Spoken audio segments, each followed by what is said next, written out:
There's only Trump and Trumpism. The Republicans are going to do nothing about it. It is up to the Democrats. It is up to the Democrats to eradicate the scourge.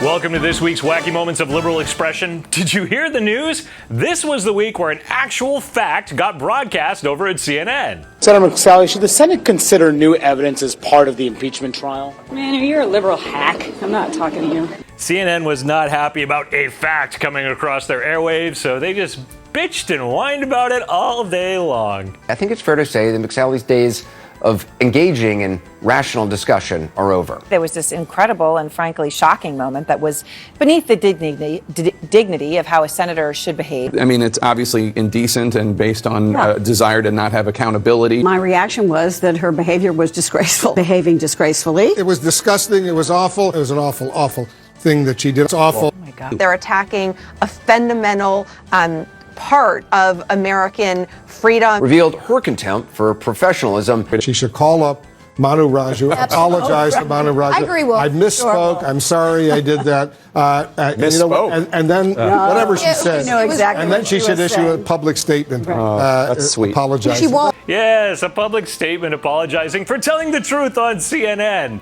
The network had multiple segments covering this horrible tragedy, far more than the mere 29 seconds that they spent on air earlier this month, acknowledging that they settled a multi-million-dollar defamation lawsuit for, trying to ruin a teenager's life. No one has reached out to apologize to you, have they? Yeah, I don't think they called and said they were sorry about that. But of course, CNN is pretty comfortable with that fake news stuff. Seriously, though, if you really want a good tongue lashing, forget about McSally. You need to hear the fire and brimstone that comes from Preacher Joe over at MSNBC. Now, if you are a Trump defender, you will be punished. Your children will be punished. Your grandchildren will be punished. These shameless Trumpsters will remain shameless Trumpsters.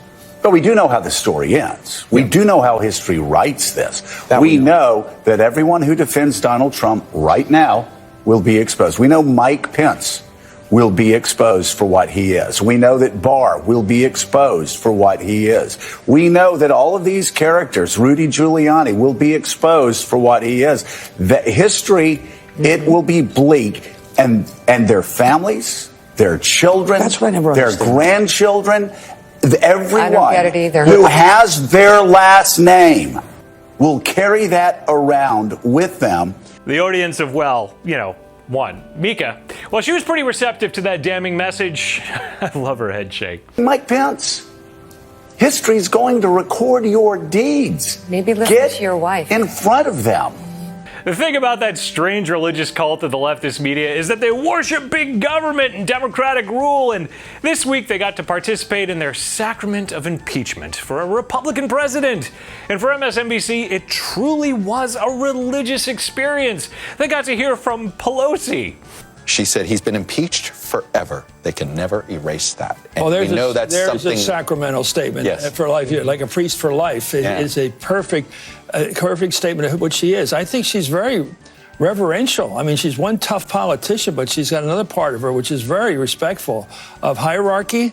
In terms of true moral authority, that the Democratic elected officials have true moral authority to run the country. Morals and integrity just abound in the Democratic Party and over at MSNBC, a place where reporting will be completely one-sided. Just ask host Lawrence O'Donnell. One of the reasons why Trump kind of wants you to watch CNN instead of MSNBC, because he knows on MSNBC there will be no one defending him because we don't bring on liars. Of course, I do real journalism. Let's just have one side tell their story. By the way, that audio comes to us from the Al Franken podcast, which if you ever appear on, please take my advice. Don't take a nap in the green room while you're waiting. Anyways, O'Donnell's admission of one-sided bias explains a lot of what's been going on at MSNBC and why they love to have crazy Democratic strategists on all the time. Because I think that Trump and Trumpism is the greatest threat this country has faced since the fall of communism. And the only way to deal with it is to defeat it resoundingly. And Trumpism doesn't have to just be defeated at the polls. It's got to be decimated. What happened to the Republican Party?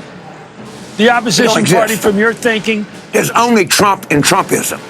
The Republicans are going to do nothing about it. It is up to the Democrats. It is up to the Democrats to eradicate this scourge. Yes, Democrats must eradicate the scourge. That sounds almost historical in a way, doesn't it? It also sounds crazy and insane, but hey, no one knows crazy and insane like MSNBC. Once again, it's tinfoil hat time here, and Joy Reid kicked off the week preaching her conspiracy theory that President Trump ordered the strike on terrorist General Soleimani, all in order to make John Bolton happy since he may testify before the Senate. When Donald Trump started these hostilities really out of the blue, my first thought was John Bolton being somebody that he thought he would please by doing this. John Bolton is somebody who could testify against him in an impeachment trial. But would it surprise you if the reason why Donald Trump took this action in Iran was because he knew it would please Republican senators who want to go to war with Iran, that are going to vote on impeachment, and he knew it would please people like John Bolton who could testify against him? Well, no, of course it wouldn't surprise me. Really? It doesn't? I mean, maybe because the lizard people wanted it to happen. All right, that's all the leftist media insanity we have time for this week. Take a moment, check out t-shirts like this one, Broadcast Truth. Also, this one that I need them to send me, MRC-store.com is the website. Also, please check out MRCTV.org. Like and subscribe to the videos, share them. I'm Eric Shiner for MRC TV. I'll be back with more leftist media wackiness next week.